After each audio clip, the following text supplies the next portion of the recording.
Watch him throw the ball, we gon' pick it off. You gon' let him hit the hole or you gon' cut it off. You gon' play through fourth and long or you gon' punt it off. Your defenders, heavy hitters, put your pads in. Don't be looking for the ref to throw no flags in. Keep the helmet on, keep the cleats tight. You the type to want to win by any means, right? You should look alive. This is Trap or Die. Yes, sir. Welcome back to another episode of Trap or Die Podcast. I am your host, Mual, and here with AJ. Dre is on the way. RG3 should be in here any second now. Michael, I see you checking in the chat right now off the rip. Everybody who's joining live, if you want to show some love in the chat, get some questions off right now. You know, RG3 may see them. We can answer them as the show goes along. But if you all got questions, any comments, anything that you're looking forward to, let the people know how you feeling. On the audio side, if you are new to the Trap or Dive and you are messing with the content, man, we definitely appreciate you sticking around. Hit that follow button, hit that rating and review if you can, man. It takes 2 seconds to do so. I did see somebody showing love today. Let me go ahead and give him a quick little shout out with the 5-star review. Who was that? Hashir. Let Mual tell it. All 5 stars, man. I appreciate that, big dog. And then again, shout out to Michael earlier with the $100 donation, showing love to the Twitch side. AJ, how you feeling, man? Man, I feel good, man. Very excited to have this particular guest on. You know, being someone that represented one of his teammates in D Hall, kind of getting a hands-on experience of his experiment. Oh, well, not experiment, but experience as a Washington Redskins. You know, and me being a lifelong Washington Redskins fan since birth, he pretty much blessed me with the best season I pretty much ever witnessed as an adult, and I can understand. I mean, I was born in '87, so you know, they were winning Super Bowls around that time, but I couldn't even speak for real. But other than that, man, I'm just excited for us to have him on and allow the fans to be able to interact with him and just have a good conversation, chopping it up about football and other stuff, you know? Hey, bro, it's so crazy because the last thing I saw before I started working out today, Wale had hit up RG3 today. He's like, be clear, RG3 lit up the city. He's Hall of Fame in Skins Commanders history. That playoff game when he got hurt changed the whole trajectory of everything with our squad. Bro, I told you where I was when I got the news that man got traded, bro. I mean, or we traded up for that number 2 overall pick. I was in the Taco Bell drive-through line, bro. My man's Montel. It was Montel who hit my phone and said we done traded up for RG3. Then I got the ESPN alert. And then I ordered my food. And then I took a shot or whatever I was drinking. I was parked. I wasn't driving for those that's being nosy. And then it was probably like the best. It was the best year I ever. That was the same year Johnny Manziel. Like I remember every single thing that I was doing every weekend, and then during the NFL season, bro, watching that man play.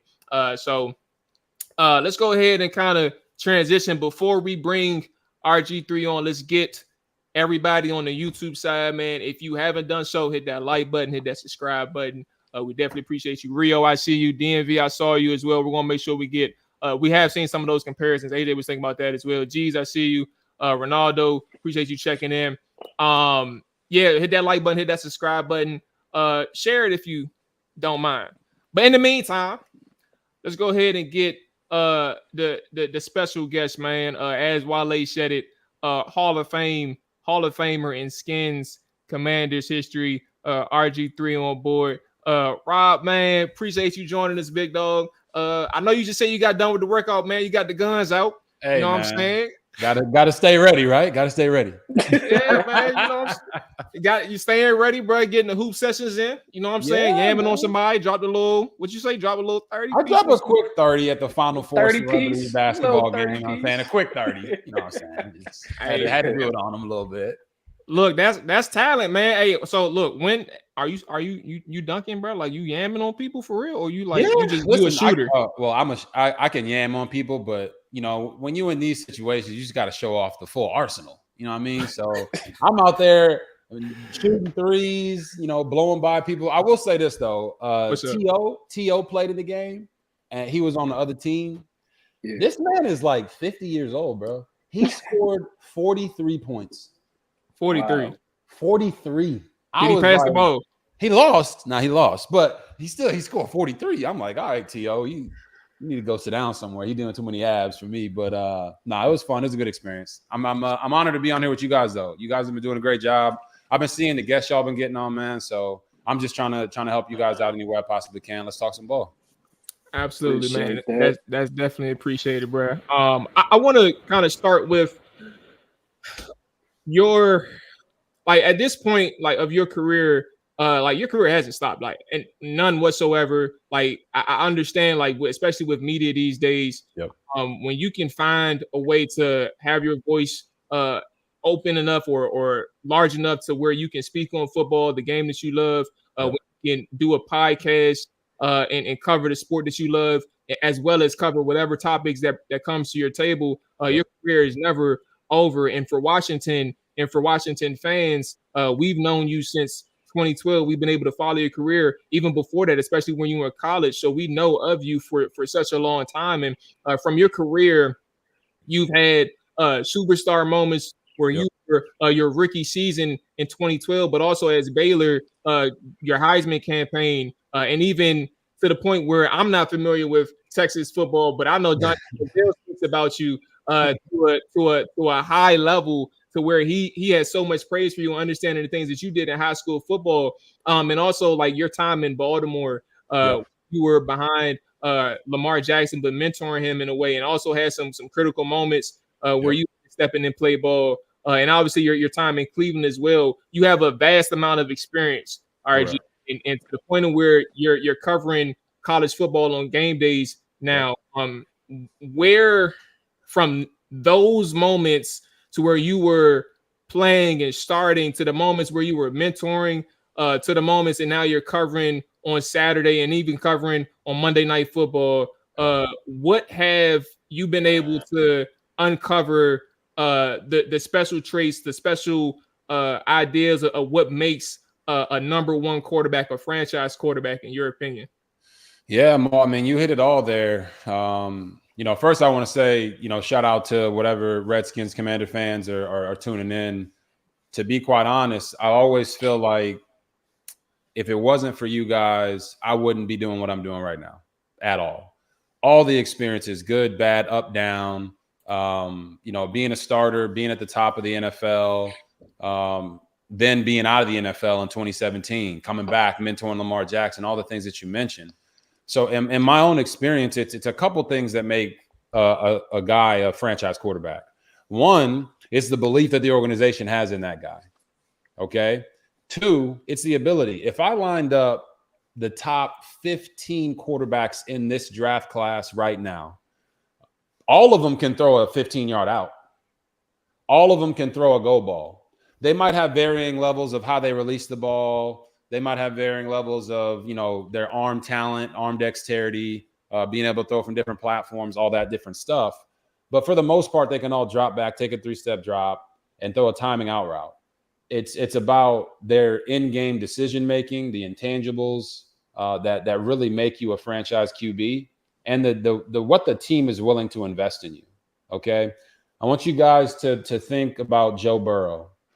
Would you guys say that Joe Burrow is a franchise quarterback? Yes, no indeed. question. No question, right? Now, go look at Joe Burrow's rookie year. No one would say from his rookie year that he was a franchise quarterback. Why? He didn't have Jamar Chase. He didn't have that dynamic number one wide receiver to help him take that next step. Another example, Josh Allen before Stephon Diggs. Not many people thought he was a franchise quarterback before Diggs got there.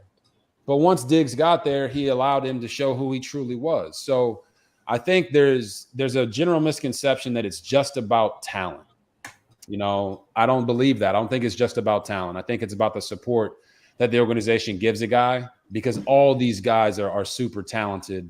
You even saw Jake Browning last year for the Bengals go out there and play well, but no one considers him to be a franchise guy. So it's not just talent. It's not just intangibles. All that stuff is incompensated, but it's also about how the organization supports a guy.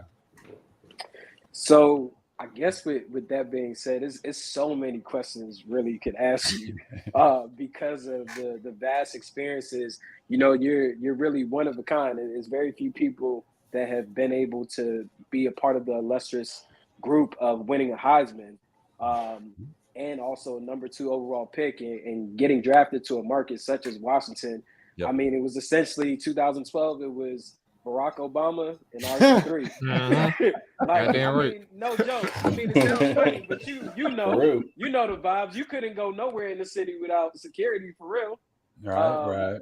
So with all that being said, there is a projected guy in Jayden Daniels who is, part of that illustrious group, such as yourself, the Heisman Trophy winner. Funny enough, Washington is in the number 2 slot once again. He happens to also be a black quarterback. Yeah. Do you feel like Jayden Daniels' game resembles yours, or how do you feel about his game and how it could translate to a Cliff Kingsbury type of offense where it's like a combination of the veer, which you kind of ran at Baylor, and on top of that, the air raid? Yeah, I mean, AJ, I'll say this. One, there's no better city to play in than Washington when you're winning. I mean, it was electric. I know you guys talk about 2012. I don't really feel like we've had a real good opportunity to just appreciate that year, that team, and just how exciting it was for the city. Maybe we can do it later in the show, but I will say that there's no city like DC when you're winning games, and it's the president and the starting quarterback of the Washington Commanders. So the second part is everyone keeps – I don't want to say everyone. There's a loud minority out there that keeps saying that I think the Commanders should draft Jayden because he reminds me of myself. It's not true at all. All of these quarterbacks, every single one of them have a similar playing style. Like the new prototypical NFL quarterback is no longer 6'4", 6'5", 240 pounds and stands in the pocket.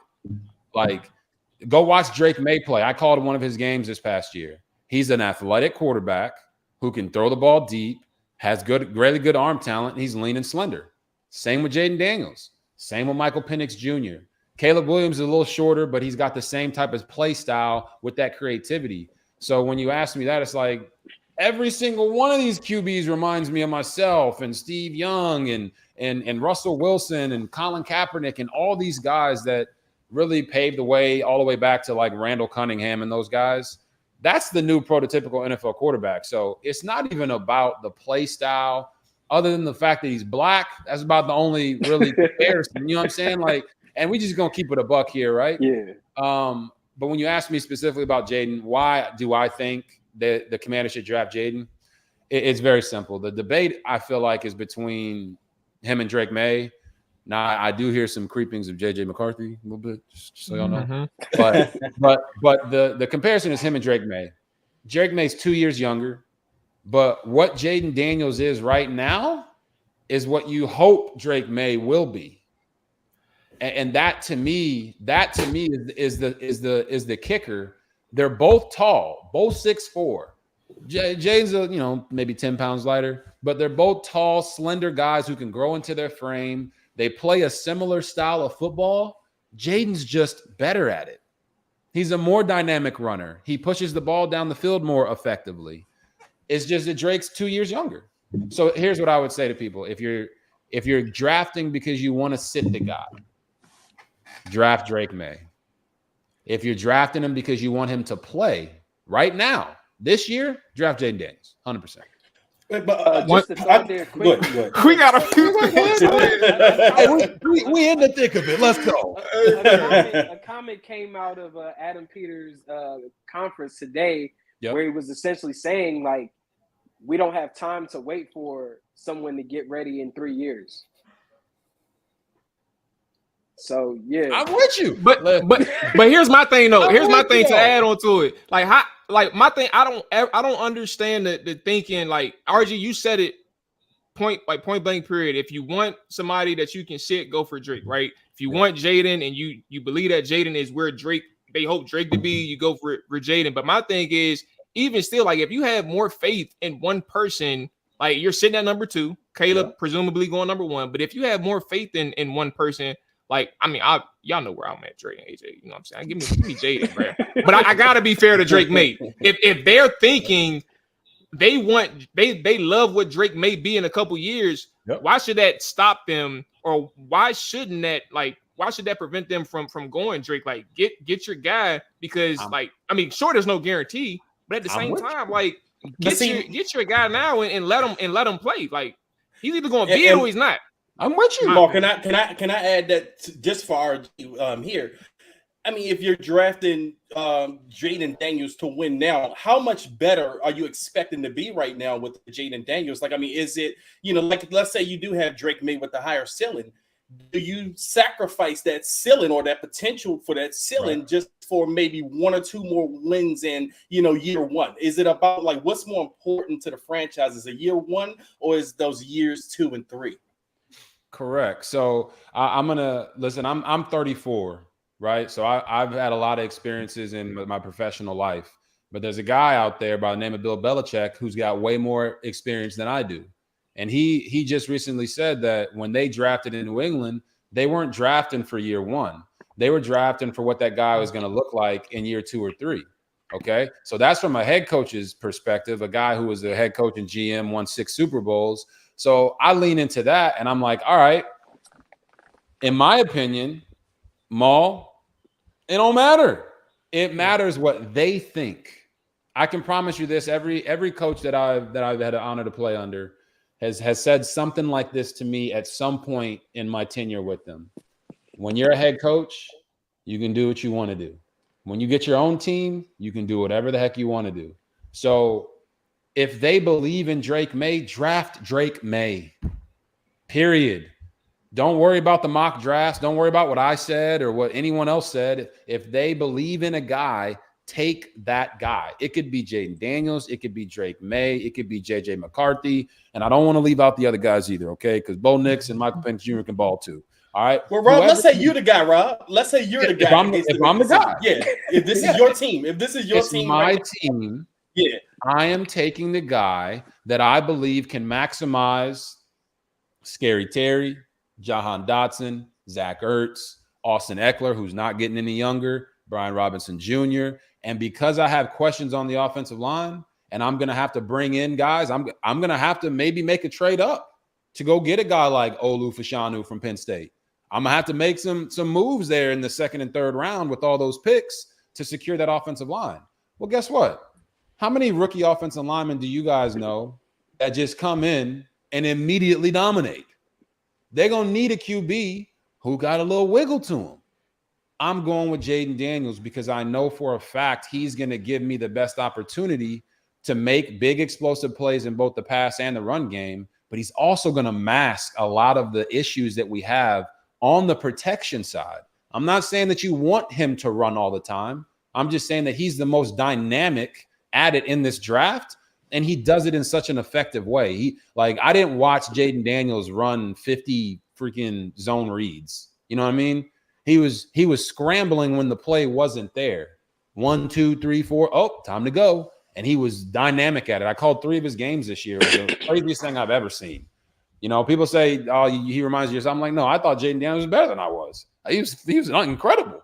So if I'm making the pick, I'm taking Jayden Daniels for those reasons. Unless some way, somehow Caleb Williams is there. But I think he's going to Chicago. Facts. Well, look, so I did want to get one more question in real quick, Rob. Now, we've been kind of talking about this whole pre-draft process. A lot of us are exhausted by everything that's going on. I don't know if you've seen the story yet about the group visits that, the Commanders hosted. Oh, yeah. Yeah, so I definitely wanted to get your opinion on this from 2 ways. What do you think that the goal is for the decision makers here, Adam Peters, Dan Quinn? What do you think they're hoping to achieve here? 1, and 2, you from a player's perspective, how would you perceive this? Like going into this, would this be something that makes you feel uncomfortable, or would you feel like you have to adapt in this situation? Well, Dre, that's a great question, man. That's a very heavy loaded question you just asked there. That's why we're doing this. I got faith in you, brother. We're doing this, okay? From what I was told, they brought in 22 guys. I think everybody knows that. They brought in all the top quarterbacks. Think of where Peters comes from. All right, he comes from San Francisco. Was there a recent quarterback thing that the Niners went through that didn't go the way they thought it was going to go, and then they ended up rocking with the dude who was Mr. Irrelevant, right? Yeah, I think somebody got traded. Right. And then the other guy got traded to the Cowboys. You know what I'm saying? So when I think of that, you have to look at people's personal experiences to see why they do things a certain way. And the only conclusion I can come to is that Trey Lance was the better player than Brock Purdy coming out, but Brock Purdy maybe was the better guy. Okay, he was the guy that the guys, came to and really rallied around, and it was a lot to do. I don't want to be unfair to Trey Lance because Trey didn't get a chance to play because he was injured. Right? It is what it is. But it seems to me like Adam Peters is saying to himself, what I've said this whole draft process, I haven't ranked any of the QBs other than Caleb. I think Caleb's the best one. I haven't ranked the rest of them because I feel like they're all so close. It's not that wide of a gap between any of the top 6, in my opinion. So how do you assess who you should draft? Well, you want to get to know them as a person, because the tape can't tell you who they are as a person. The tape can't tell you how they're going to be with their teammates. So when you take 4 alphas at the quarterback position, because only one guy can play, right? So quarterbacks are natural alphas, and you throw them all together and you put them in a group of a bunch of guys, maybe they wanted to see who the other 20 or 16, 15 guys, who they gravitate towards. How do they operate in that moment? Who shies away from it? Who embraces it? And I feel like it's a psychoanalysis a little bit. But for a front office who does seem to not be certain on who they want, it could be the thing that tips them over the top and says, that's our guy. And it's weird, but man, everybody's got a different process of how they're going to do it. And I know that there's some people out there that hate the fact that the Commanders are doing it. As a player, if I was walking into that situation, it's difficult. You don't shy away from it. You embrace it. But you also look at what the Bears did with Caleb Williams. The Bears didn't bring in any other quarterbacks, right? They only brought in Caleb. They gave him that personal time. They gave him that one-on-one time.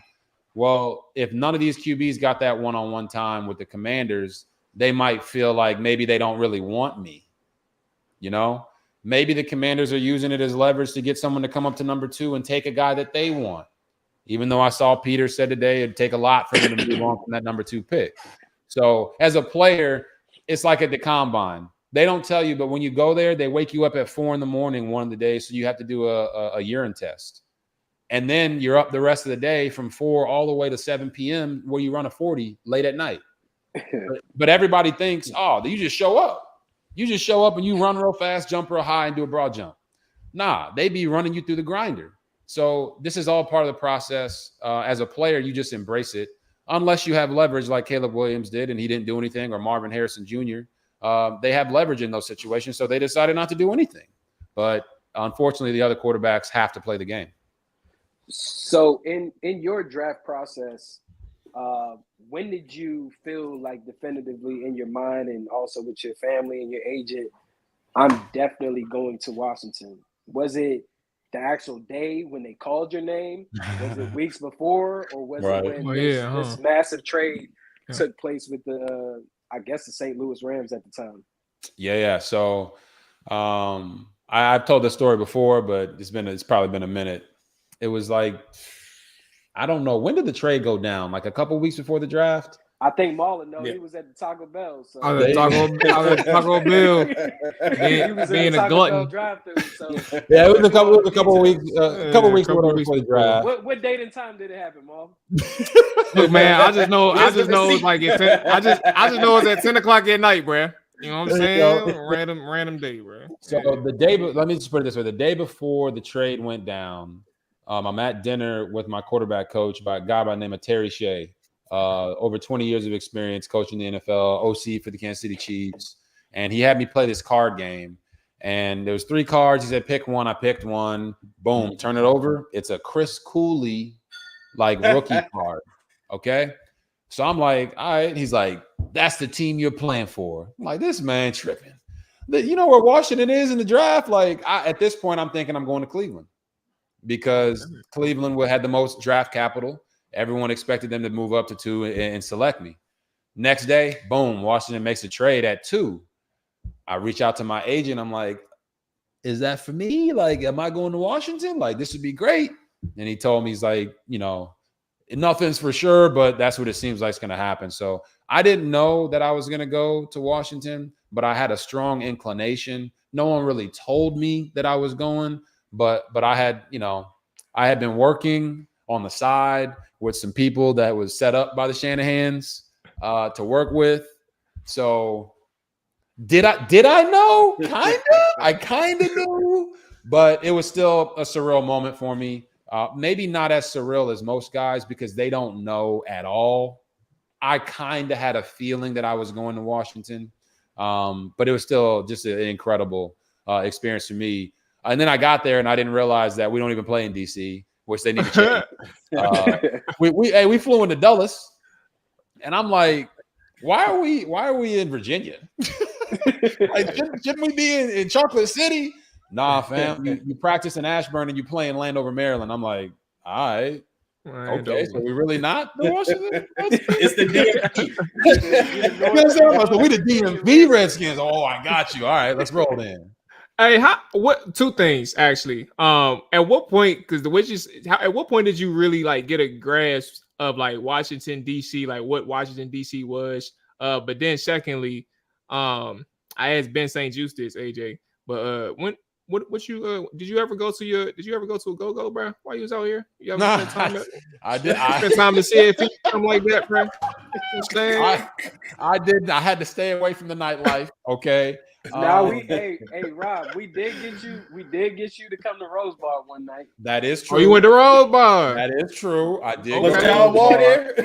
Nah, John wasn't there. I was with D Hall and Trent one night. I think we were in the city. We went to Fogo de Chao or something. We ate somewhere nice in the city, and then they tried to get your boy to go to the strip club, and I had to go ahead and say, but I want to blame you, bro. Hey, but I just couldn't do it. I've never been, to be quite honest. So I've never been, so I just couldn't. You missed out on some good times in DC or Stadium, man. I know you heard it. AJ, no, I had to say no a lot. I was like, but look, we let Rob sit up here and lie to us, man. Rob, you came to the draft with burgundy and gold socks on, bro. You knew for a while you was coming here. I had an inkling. But I ain't gonna lie to you though. I also had some Colts colored socks in my bag. Oh, you was prepared. Okay, I respect you.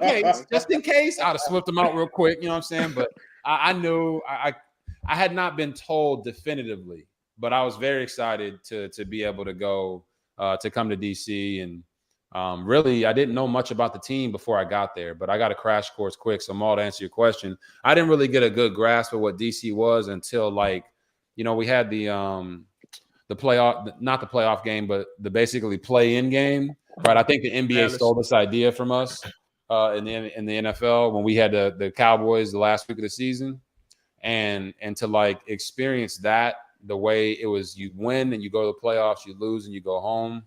Like, that's when I was like, damn, this not only is the city jumping and excited about the fact that we were on a 6-game winning streak and we won 7 in a row down the stretch, but it was like, that's the loudest stadium I've ever been in the NFL at that time. And it was a home game.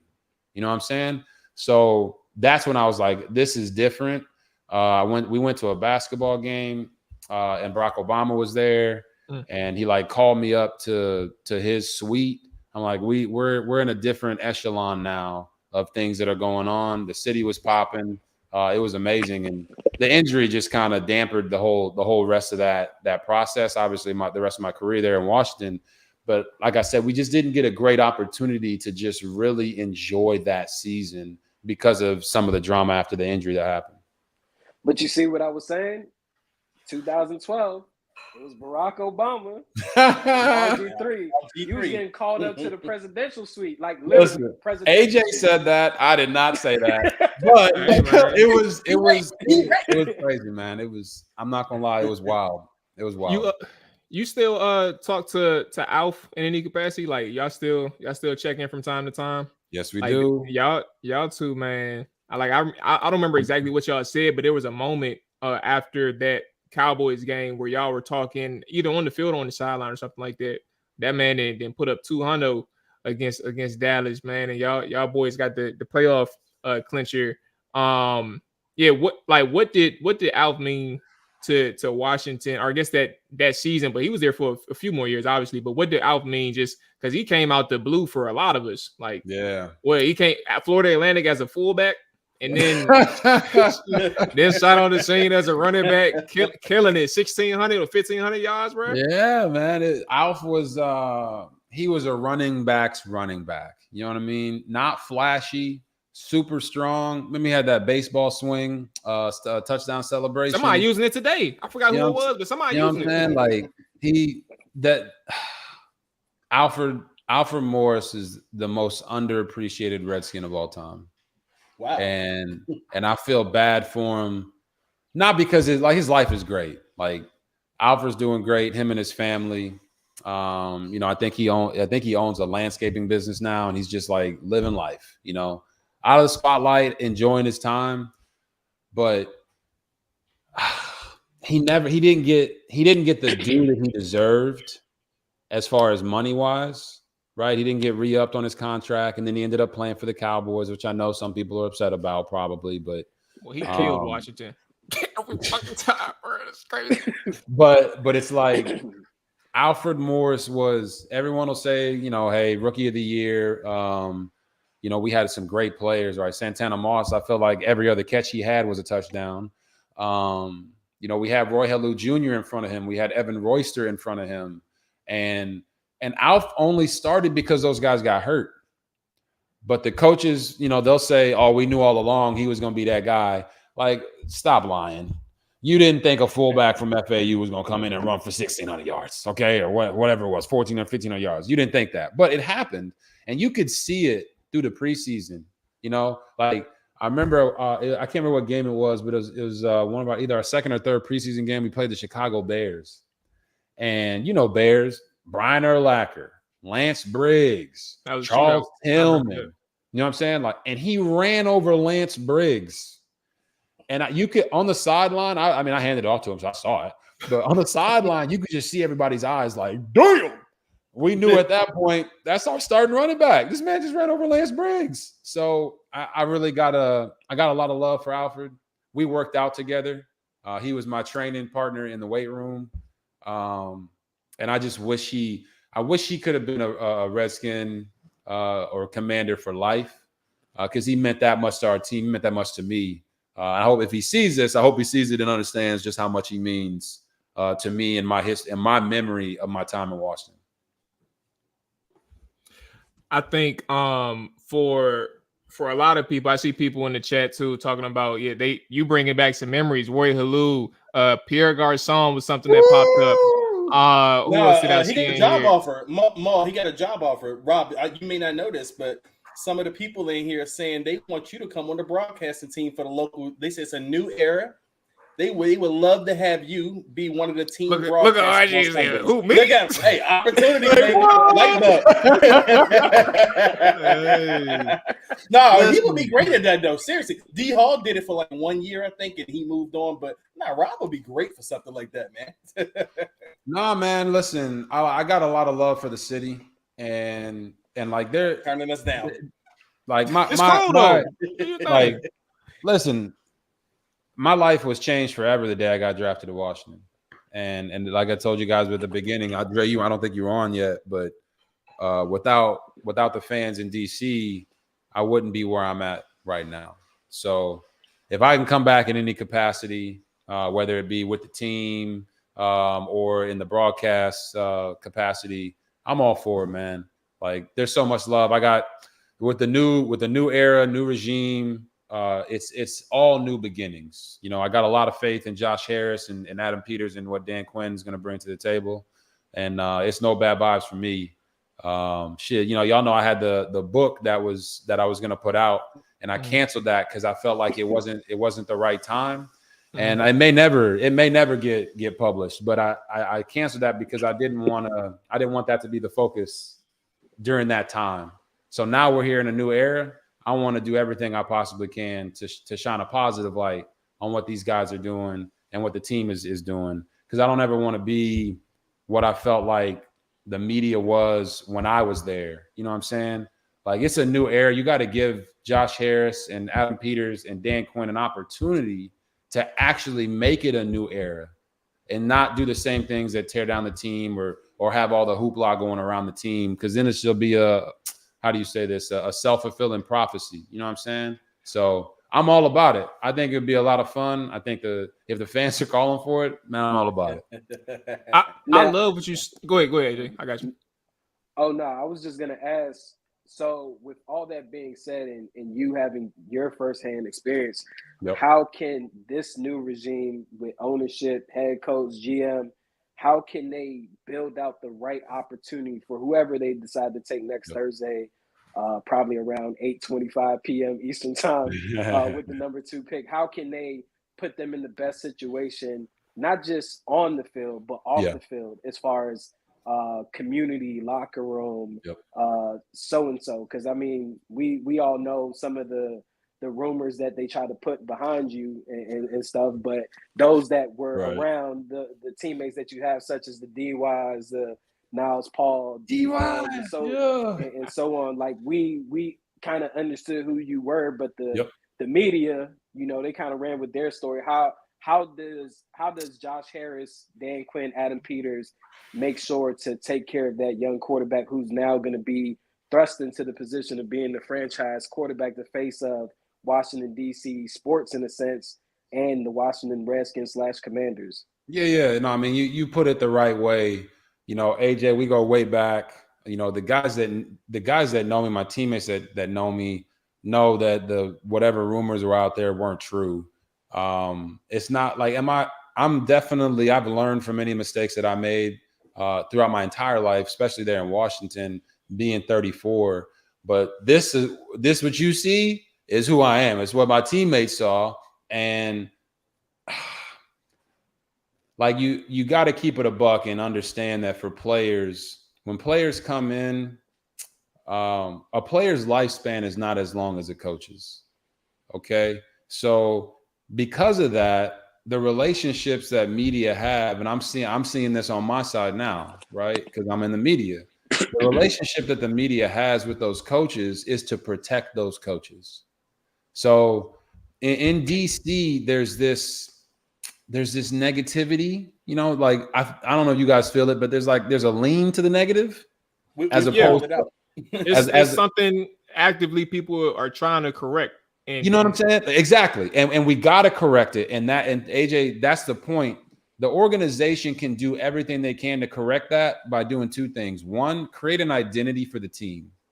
When I went to Baltimore, after leaving Washington and then going to Cleveland, I played for two of the most dysfunctional franchises in the NFL. Then I went to one of the most stable ones in the NFL with the Ravens. And that probably is the best thing that ever happened to me for my playing career, to see it from a different angle.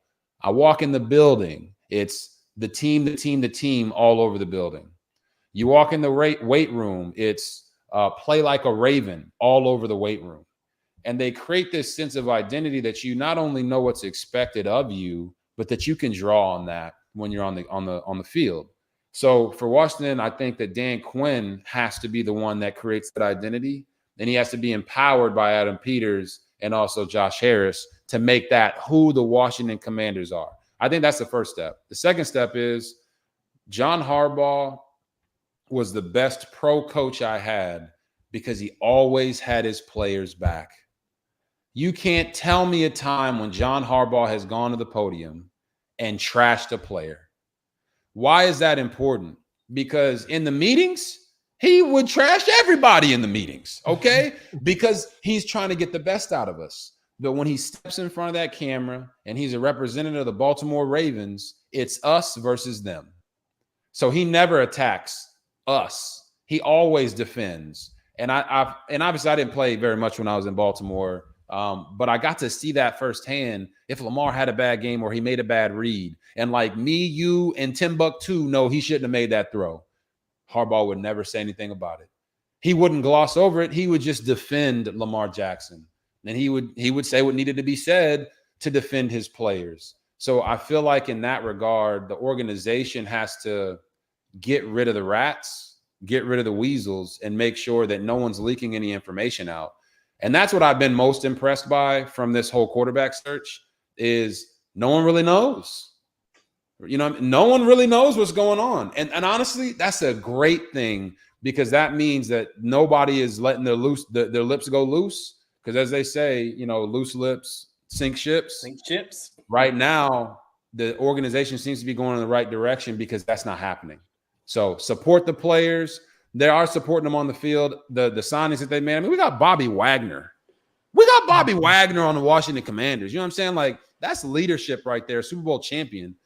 They're doing it the right way with the player acquisitions. And I feel like they're doing it the right way with the media and trying to actively correct that negative lean.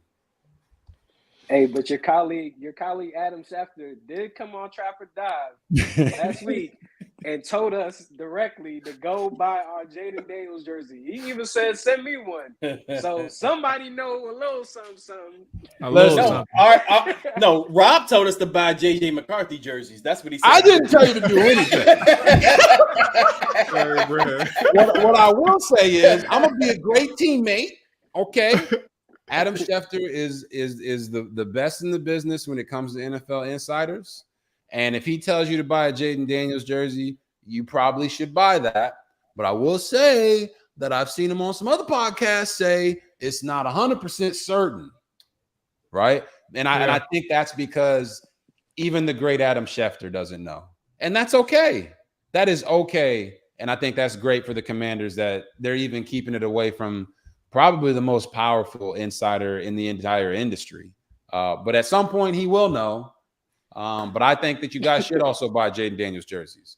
Now, I don't care what his agent put out there on Twitter. You know what I'm saying? Clip it. I don't care what he put out there. I don't care what he put out there. Go ahead and get them Jayden Daniels jerseys, because he would bring excitement to the city, and he's the best quarterback outside of Caleb Williams. Hey, Rob, man, I appreciate you sticking with us for as long as you have. I don't want to hold you past any time. So I want to say thank you. If there's one thing I'm disappointed in, is the fact that you haven't been to a go-go while you was out here. If you're ever around, we got to make sure that we take. I say, if you're ever around, we got to make sure we take RG to a go-go, man. That's shit. And Dre and AJ, you coming along. I don't care if you don't like go-go, AJ. I am not going to no damn. I'm a DC dude by nature, so it's what it is. Good luck with that. We're gonna take it to see backyard. We gotta make it happen. We gotta make it happen with Wale. Hey, bring Wale, man. Take him to go see backyard, man. That's what we gotta do. He's my guy. We gotta make it happen. He's been great to me ever since I even got to DC. And like I said before, man, appreciate y'all having me on. Y'all doing a great job. Let's make sure this isn't the last time. You know what I mean? No, absolutely. Yes, sir. No, we got running back, especially if they get Jayden Daniels next week, man. We definitely got running back. Come on now. I got that. We gotta make that happen for sure. Yes, sir. Yes, All right, man. RG, appreciate you, big dog. Stay safe, bro, and enjoy the rest of your weekend, bro. Drop another 30 burger for them boys. Appreciate you, bro. All right, man. Yes, sir. There goes RG3, ladies and gentlemen. Boom. All right. So I see everybody in the chat showing love. Let me make sure we put some love to some of the supporters. Ismail, appreciate you checking in with a super sticker. I am not familiar with that thing. That's how new I am to YouTube thing. But appreciate you showing some love, Ishmael. Same thing, Rick. RG3 for president is what he said, man. So I hope RG saw that when we were talking, when we were chatting it up. And obviously, Red Zone in the lab. Deuce, big dog. Appreciate you showing some love as well. Fellas. That was fun. That was real fun. That was a lot of fun. And you ain't missed nothing, honestly, because you came in as soon as he started talking. So bruh, you ain't missed nothing. I came in right in the nick of time, but I thought he was coming on 2 minutes later. I was like, okay, I got 2 minutes before RG get here. But now he felt like a fourth co-host, dog. Like he was just one of us. He was on before us. He was on before us. He was waiting in the lobby. He was ready. He was ready. Yeah. He wasn't playing, bro. Yeah, that was good though. Appreciate everybody who tapped in. Again, if you haven't done so, hit that like button, hit that subscribe button. That's definitely appreciated. Fellas, let's kind of close out and everybody in the chat, let us know your thoughts on RG. Let us know your thoughts on the conversation. Let's just close out with the Adam Peters thing. Since he did speak since the last time we were on the show earlier today. Have you all been able to catch the presser and stuff like that? I caught a couple of comments. I mean, just read some things. Okay, let's just get our thoughts off. We good. Yeah. What y'all thinking? Any takeaways? I know they're not trading out of the pick. We know that much. Yeah, we know that they're not trading out the pick, and I never thought that was an option. But of course, you got to let Twitterverse do their thing. Let them cook up their little mock drafts on PFF, whatever simulator they're using. I seen folks trying to trade back all the way to 13. But then when it complain, oh my God, we don't have a quarterback. So yeah, pretty interesting. But I mean, I feel like with Adam Peters and Lance is Newmark. Is that his name? Newmark. Yes, I feel like they are learning one another and how they necessarily work. Like they both said, they've been knowing each other for a very long time, but actually having to work with each other and collaborate, they're learning different nuances of one another. I think Lance's recent success, working alongside Brad Holmes, the Detroit Lions GM, and Dan Campbell will also play a vital role in how Washington maneuvers with this trade. As we've seen with Detroit, they were very aggressive with the individuals that they wanted within the draft. Like last draft, they went and acquired Jahmyr Gibbs. No matter what anyone was saying mock draft wise about running back in the first round. I like that move. Any of that, they went and acquired their running back, Jahmyr Gibbs, who we seen immediately make an impact for that team and push them to the conference finals of the NFC. They also went and acquired Jack Campbell, the linebacker out of Iowa. They also went and got another guy in Brian Branch, who we all thought might have been a Washington Commander last year. So I think, having that type of experience and with a newer GM within the NFL ranks, I think that'll play a big role in this. I still don't really understand the whole big concept of all these prospects at one time, especially quarterbacks. But I feel like even going into that, they already know who they want. They just wanted to cause hysteria just to see how that person would react in the time of conflict. Like that's truly how I feel. We'll find out. They said that they'll know an answer of who their selection is early next week. I feel like that's bullshit. They already know. No, I think they do too, man. Appreciate you, Ron B. Go ahead, Jay. I was just gonna say, I also think they know. I will say this though, maybe on Sunday of this week, this past Sunday, they were probably about 90% sure of who they wanted, and then I think after this group setting, they're probably 100% sure. And I think I say that because this press conference, one of the things that I did catch from Adam Peters is the "we're not trading down at all" thing. And that's the first time he's actually kind of just blatantly put it that way, is that he doesn't see a scenario that they're trading down. In the past, when they've asked him, he's kind of said, well, we'll look at all options. But now he's like, yeah, we don't see a scenario where that's possible, because they've identified their guy. And I don't know if this group meeting was to kind of verify or validate that, that selection or whoever they're going to choose at that spot. But I do think that that process probably was the end of it. And now they're like, yes, we have our guy. I don't know if someone kind of like made themselves that guy in the moment, or if someone took themselves off the list. But I do think they know at this point, and we'll find out next week. But I mean, we're 7 days away, and they did it for a reason. Like, I mean, I know a lot of people are still kind of questioning why did they do it this way, but I do think that this happened for a reason, and we'll find that out later. But I'm pretty sure at this point they know who their guy is, and Adam Peters, he let that off with his answer. Yeah, I don't. So there's one thing that I will say that was interesting. I was just looking at the responses to people commenting on Louis Riddick's interpretation and perspective on it. I do think I don't think it's the right move to criticize a perspective of somebody who's been around the league for 20 plus years, probably even longer than that, the way that some people did. It wasn't like super disrespectful, but it's just like to completely dismiss it and say that, he's hating, right, or he's just dead wrong. I don't think that's the right way to look at it, because I look at Washington and I understand where Adam Peters came from. I understand his background. I understand what made him successful, but and not even to say that what he's doing is a misstep. The question or the real thing that you want to get into is like, how effective is it? Like, how effective could that strategy be?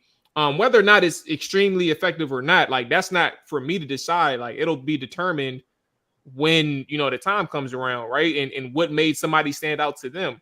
But I'm saying, like, it's not off to see like your number 2 overall pick. Who you're going to entertain there. It's only like 2 or 3 people, if not just that one person. I would imagine that they kind of have an idea of who they want at this point. That's how I feel. I'm still open to what AJ and Shefty said over the past couple of weeks, that they're still obviously they're going to use the shit out of those 2 weeks to really narrow it down. But yeah. But see, my whole point is, when do it? The only thing that matters is the result. A lot of fans, especially during this time of year, we kind of get caught up in the processes of things, and we don't know if this is an effective method or not. I mean, we haven't seen it tried and true. I mean, RG, he kind of mentioned that it came from San Francisco, but Adam Peters also came from New England. And Robert mentioned, Bill Belichick is a guy that kind of has some quirks and some processes. So we kind of just don't know. I mean, because everyone has their own quirks in choosing things. Like, we don't know. Like, different front offices, they may pick a guy for a stupid reason or one another. I mean, I kind of liken it to the Wizards back in the day. I talked about this earlier. Like, Michael Jordan had a decision to make in the 2001 NBA draft, and that was a big decision. It was the number 1 pick in the draft. Michael Jordan had Kwame Brown and Tyson Chandler coming for a workout, and he made the play one-on-one basketball, and he chose Kwame Brown over Tyson Chandler because Kwame Brown beat him in a one-on-one workout. And that was it. That was the deciding factor for the number 1 pick in the draft. So, I mean, I'm talking about the NFL. This is a whole different process, but my whole point of this is everyone is quirky. Like, I mean, everyone has their own things. Like, and it's kind of like everyday life when people think about superstitions, and you have your own little things. Like, I don't believe in this, or I don't believe in that. And I do think NFL GMs kind of get into that psychoanalyzation, and that we can't look at it this way. We got to look at it this way because this person failed when they did it that way. So it's just, everyone's trying to, I guess, think outside of the box per se. Maybe someone's trying to find that extra edge, and that's just kind of how I look at it here. Now, I'm not going to sit up here and shun it and say this is not going to work, because we haven't seen it. We don't even have enough evidence that this doesn't work. We also don't have any evidence that this does work. But at the end of the day, the only thing that's going to matter is the result after the fact. Yeah. I think it's also a case of, I said it earlier in our initial interview that we did with Louis Riddick this morning. I think it's just also Adam Peters coming into a groove of his own and finding out what nuances work for him and what doesn't. Everyone goes about this a bit differently. There's no particular science to figuring out who is going to be your franchise quarterback, and this is what they decided to do and rock with it. I heard him break down the whole Topgolf thing. Cool.